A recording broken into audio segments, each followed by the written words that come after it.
된다라는 그런 생각.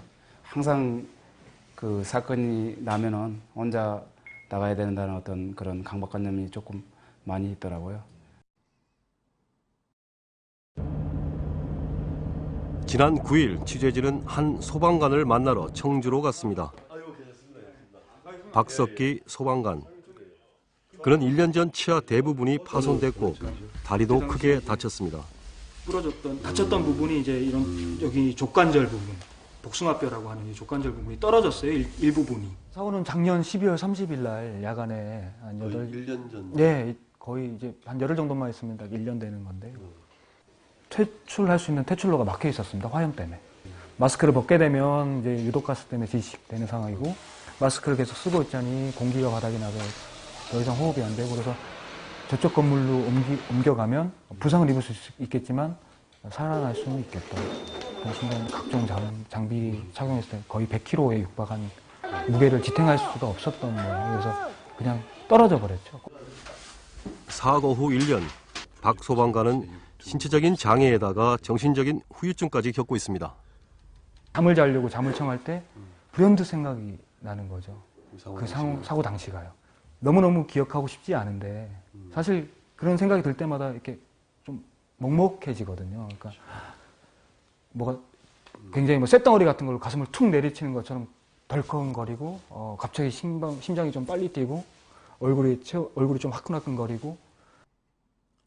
육체적, 정신적 고통에다가 그를 더욱더 힘들게 한 것은 받아들이기 힘든 소방관에 대한 처우 실태였습니다. 치료 기간 지금 이제 1년 좀 되는데 치료 기간에 대한 뭐 그런 어려운 점이나 그런 건 뭐가 있었습니까? 몇 달 동안 치료받았던 부분적인 것들을 지급 신청을 했었는데 한 수백만 원 정도는 제 자비가 들었거든요. 자비로 진료를 받고 그거를 당연히 다시 나중에 환급받는다 생각을 하고 모아놨다가 청구를 하면 여기 기준에는 뭐 예를 들어서 10,000원 지급하게끔 되는데 병원에서는 20,000원을 청구를 했다. 그러면 그 초과된 10,000원은 본인이 부담하셔야 된다. 이런 식의 기준이니까요. 사실 조금 진료비까지 내가 다친 것까지 내 스스로 치료를 해야 되는 이런 현실을.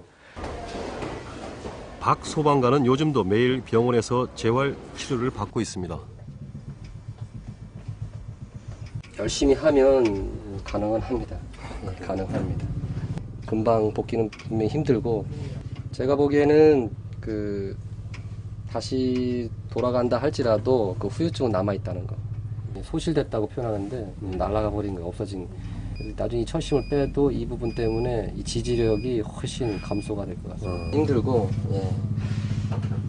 통증이 계속 남아있을 겁니다. 슬프죠, 사실. 억울하죠. 현장 업무도 예전처럼 수행하지 못할 수도 있다. 현장 활동을 열심히 수행하려다가 이런 사고를 당해서 그런 결과가 나왔다라는 것에 대해서는 사실 개인적으로 굉장히 슬프죠. 서글픈 부분이죠, 사실은. 네.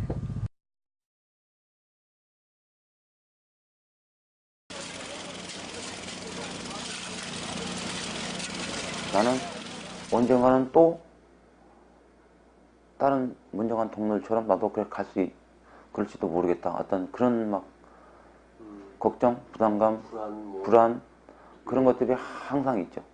근무를 할 때, 뭐 출동을 나갈 때, 아니면 집에서, 아니면 잠자다가 꿈을 꿀 때 어떤 그런 부분들이 항상 따라다니죠.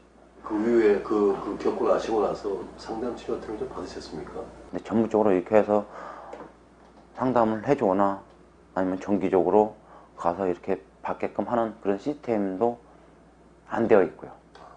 소방공무원들의 우리가 외상후 스트레스 장애라는 그런 정신질환이 좀 심각한 상태입니다. 그래서 한 치료를 필요하는 그 소방관들이 한 10% 이상 정도 됩니다.